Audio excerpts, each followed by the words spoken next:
नमस्कार दोस्तों। आज मैं आपको एक कहानी सुनाऊंगा। कहानी एक नमक हराम की।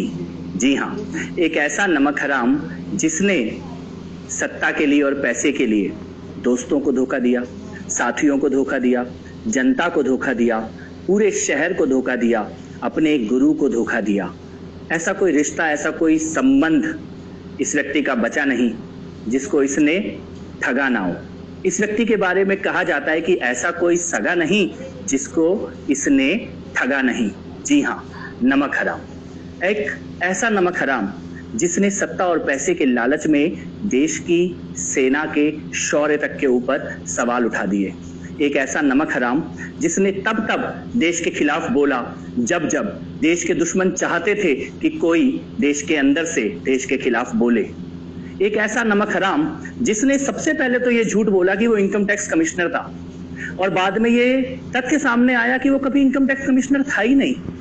एक ऐसा नमक हराम जिसने अपनी नौकरी से नमक हरामी की, वहां से भागा और उसके बाद झूठ और फ्रॉड के आधार पर एक एनजीओ चलाई, झूठ और फ्रॉड के आधार पर एक आंदोलन खड़ा किया और उस आंदोलन के गुरु के साथ ही नमक हरामी कर दी।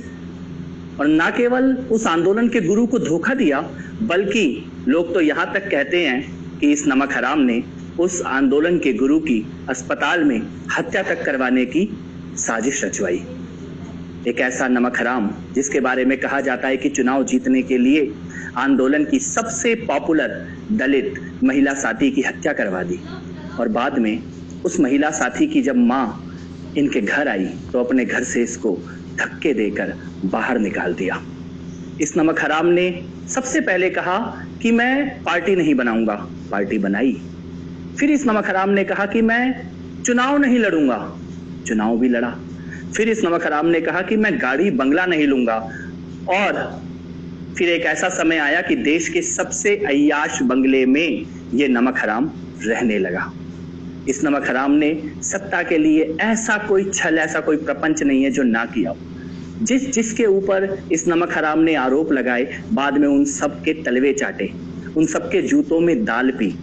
जिसको इसने कहा कि मैं इनसे लड़ने के लिए आया हूं, बाद में उन सब के हाथ मिला के खड़ा हो गया और देश से ही लड़ने लग गया, धर्म से ही लड़ने लग गया। इस नमक हराम की कहानी यहीं खत्म नहीं होती है। इसने टिकटों को बेचने का धंधा शुरू कर दिया। आंदोलन के और पार्टी के साथियों को सत्ता में आते ही एक एक करके चुन चुन के पीठ पर छुरा भौंकने लग गया, मारने लग गया, खत्म करने लग गया, बाहर करने लग गया। इस नमक हराम ने काले धन का, हवाला का एक ऐसा नेटवर्क खड़ा किया और शराब की दलाली के धंधे में कूद पड़ा। लेकिन ये इस नमक हराम की सबसे बड़ी गलती साबित हुई। ये नमक हराम फंस गया। इसके दो सबसे मजबूत साथी जो शराब की दलाली में, हवाला में और काले धन में इसका साथ देते थे, वो पकड़े गए और जेल चले गए। अब इस नमक हराम को डर लग रहा है कि ये भी जेल जाएगा।